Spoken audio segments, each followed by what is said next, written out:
When I was a boy, I once traveled to the country capital for an exam. It happened to be around the Spring Festival. According to tradition, on the day before the New Year, merchants from all trades would build colorful performance stages, beat drums, and march to the magistrate's office in an event called Welcoming the Spring. I followed a friend to watch the excitement. That day, the crowds were packed so tightly it felt like a wall of people. On the raised wall sat 4 officials in red robes, facing each other from east to west. I was too young to know what ranks they held, and the place buzzed with chatter and the deafening sound of drums and flutes. Suddenly, a man carrying a shoulder pole stepped forward, bringing along a wild-haired boy with loose hanging hair. His son, perhaps. They seemed to be petitioning something, but with all the noise I couldn't hear a word.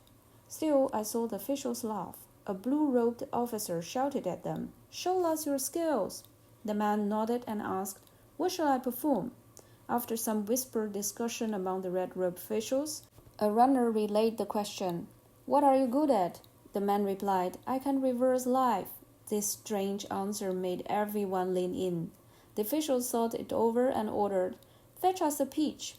The man bowed, threw his robe over a bamboo box he carried, then began complaining loudly. "These officials are so unreasonable. The snow hasn't even melted yet. Where am I supposed to find the peaches? But if I don't bring one, I'll anger them." "What should I do?" His son whispered. "But father, you already agreed to do it. You can't back out now." The man sighed deeply and said, "There's no peach in this mortal world, but the Queen Mother of the West has an orchard in heaven where the trees bloom year-round. That's the only place I can try." "Can you really climb to heaven?" the boy asked. "There is a way," his father said. He opened the bamboo box and took out a massive coil of rope, dozens of meters long. After untangling the end, he tossed it into the air. Miraculously, it hovered there, upright like it had hooked onto something invisible. He threw again. The rope stretched higher and higher, vanishing into the clouds. When the entire rope had risen, he called to his son, "You go. I'm too old and clumsy. You'll have to do this." He handed the rope to the boy. "Just hold on tight, and you'll be able to climb." The boy looked terrified. "This rope is thin as thread. If it breaks, I'll be smashed to pieces." His father called him gently.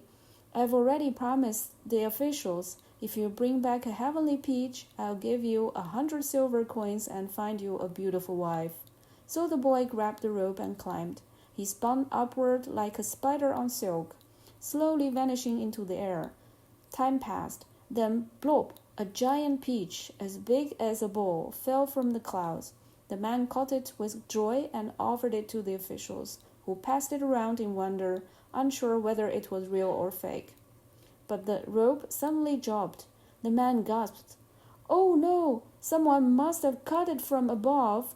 What became of my son?" Moments later, thud, something hit the ground. It was a head.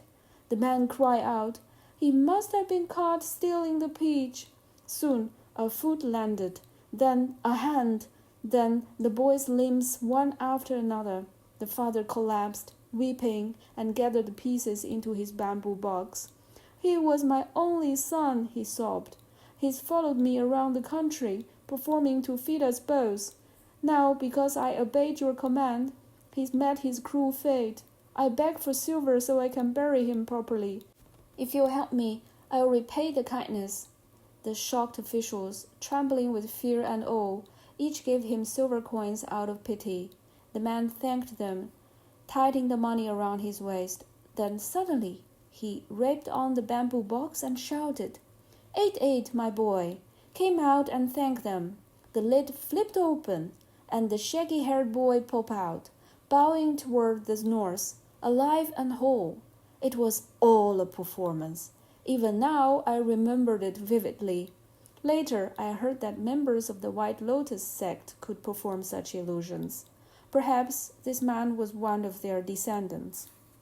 What makes this story especially fascinating is how closely it mirrors the famous Indian rope trick, a legendary illusion where a rope rises into the air, A boy climbs it, disappears, is seemingly dismembered, and then magically appears. That such a performance was witnessed in the 17th century China and recorded by Pu Songling himself suggests there was already long-standing cultural exchange between India and China. It's a powerful reminder that ancient Asia was a network of flowing ideas, not isolated civilizations. Through trade route, religious sects like the White Lotus and traveling performers, stories and spectacles like this one traveled far and wide. So, while the performance is magical, its deeper magic lies in the way it connects histories and cultures across borders.